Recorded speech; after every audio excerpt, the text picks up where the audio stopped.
మా వీడియో కనుక మీకు నచ్చినట్టయితే ప్లీజ్ లైక్, షేర్, సబ్స్క్రైబ్, పక్కనే ఉన్నటువంటి బెల్ ఐకాన్ కూడా క్లిక్ చేయండి ఫర్ మోర్ రెగ్యులర్ అప్డేట్స్.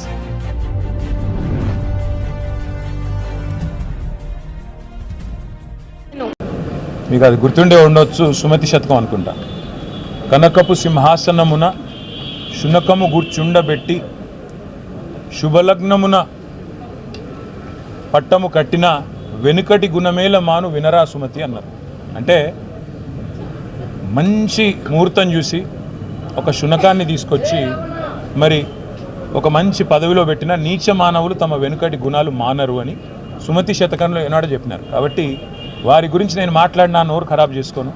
కానీ ఒకటి మాత్రం వాస్తవం, ఈ అహంకారం, ఈ రకమైన ఒక వెకిలి వ్యవహారం మాకు వాళ్ళని చూస్తుంటే ఒకటే అనిపిస్తూ ఉంది. ఈ ప్రభుత్వంలో ఉండే పెద్దలను చూస్తుంటే ఒకటే అనిపిస్తూ ఉన్నది. వారు మాటి మాటికి మమ్మల్ని అంటూ ఉన్నారు, మీరు ఇంకా అధికారంలో ఉన్నట్టుగా భావిస్తున్నారు అంటున్నారు.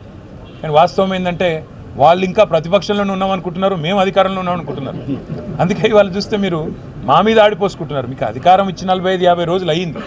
మమ్మల్ని ఆడిపోసుకోవడం ఎందుకు, మమ్మల్ని తిట్టిపోసుకోవడం ఎందుకు? శాతనైతే మీరు ఇచ్చిన 420 హామీలు నెరవేర్చండి. శాతనైతే సేవ ఉంటే ప్రజలకు ఇచ్చిన హామీలు నెరవేర్చండి.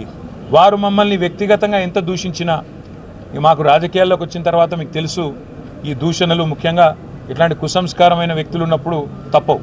కానీ మేము ప్రజల తరపున మాత్రం వారిచ్చిన 420 హామీలు, అందులో 100 రోజుల్లో అమలు చేస్తానన్న 6 గ్యారంటీలు, వీటన్నిటి విషయంలో మాత్రం మా దృష్టి, ప్రజల దృష్టి మరల్చకుండా చూసుకుంటాం. ఎందుకంటే ఇవన్నీ కూడా ప్రజల దృష్టి మరల్చే ఎత్తుగడలు, కుయుక్తులు. ఇవాళ రాష్ట్రంలో ఒకటి స్పష్టంగా కనబడుతూ ఉంది బ్రదర్, కాంగ్రెసు బీజేపీల ఫెవికాల్ బంధం ఏదైతే ఉందో రోజు రోజుకి ప్రజలకు అర్థమవుతూ ఉంది. మీరు గమనిస్తే మన కడియం శ్రీహరి గారు, మా కౌశిక్ రెడ్డి గారు ఇద్దరు కూడా ఇక్కడే ఉన్నారు. వారు ఎమ్మెల్సీలుగా ఉండే తర్వాత మొన్న ఎమ్మెల్యేలు అయినారు. ఇద్దరు రాజీనామా చేసినారు ఒకటే రోజు రాజీనామా చేస్తే చైర్మన్ గారు అదే క్షణంలో ఒకటేసారి ఆమోదించారు. వెంటనే ఒకటే బుల్లెటిన్లో ఎలక్షన్ కమిషన్కి నివేదించారు 2 ఖాళీలు వచ్చినాయని. అది కూడా ఒకటే కోట, ఇద్దరు కూడా ఎన్నికైంది ఎమ్మెల్యేల కోటాలు, వేరు కేటగిరీలు కూడా కాదు. మరి ఉప ఎన్నికలు పెట్టాలా? ఉప ఎన్నికలు పెట్టాలి అంటే సహజంగా ఒకటే కోటా కాబట్టి, ఓటరు కూడా మళ్ళీ వారే కాబట్టి, మళ్ళీ ఎమ్మెల్యేలే కాబట్టి ఒకటే ఎన్నిక జరగాలి. ఉప ఎన్నికలు రెండింటికి ఒకేసారి ఉప ఎన్నికలు జరగాలి.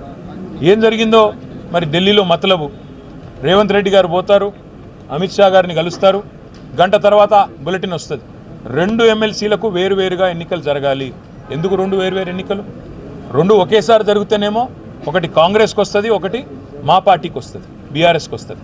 కానీ 2 ఎన్నికలు అలగలగ్ జరిగితే 2 కూడా కాంగ్రెస్కే పోతాయి. అంటే ఈరోజు కాంగ్రెస్ను జాకీలు పెట్టి లేపుతున్నది, కాంగ్రెస్కు ఇతోధిక సహాయం అందిస్తున్నది.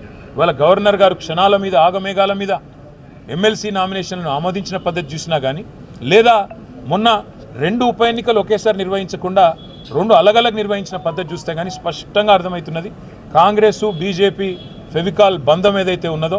మన బండి సంజయ్ గారు కూడా బాహాటంగా చెప్పారు కదా, స్పష్టంగా చెప్తున్నాడు ఆయన, మీరు మేము కొట్టుకుండు కాదు, ముందు బీఆర్ఎస్ను ఖతం చేద్దాం అనే మాట మాట్లాడుతున్నాడు.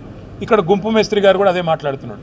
కాబట్టి నేను అనేది రాష్ట్ర ప్రజలకు నేను చేసే విజ్ఞప్తి, వాళ్ళ ఏం జరుగుతూ ఉందో అర్థం చేసుకోండి, అవగాహన చేసుకోండి. నిన్న మొన్నటిదాకా మా మీద దుమ్మెత్తి పోసినారు, మీరేదో బీజేపీతో అంటగాగుతున్నారని. కానీ ఇవాళ ఎవరితో అంటగాగుతున్నారో ఈ పరిణామాలు చూస్తుంటే స్పష్టంగా కనబడుతూ ఉంది.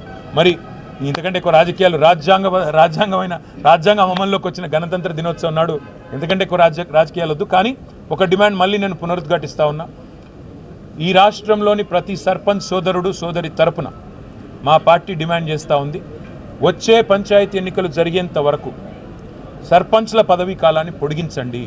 ప్రజాపాలన అంటే ప్రజాప్రతినిధులు నడిపించాలి తప్ప పర్సన్ ఇన్ఛార్జీలు నడిపిస్తే దాన్ని ప్రజాపాలన అనరు. మీకు ఒకవేళ ఎన్నికలు పెట్టే ఉద్దేశం ఉంటే ఎన్నికలు పెట్టండి, లేని పక్షంలో వీరి పదవీ కాలాన్ని పొడిగించి ప్రజాపాలన అనే దానికి నిజమైన నిర్వచనం ప్రజాప్రతినిధుల ఆధ్వర్యంలో నడిచే పాలన అనే విషయాన్ని మర్చిపోకుండా ముందుకు పోవాలని కోరుతాం. Thank you.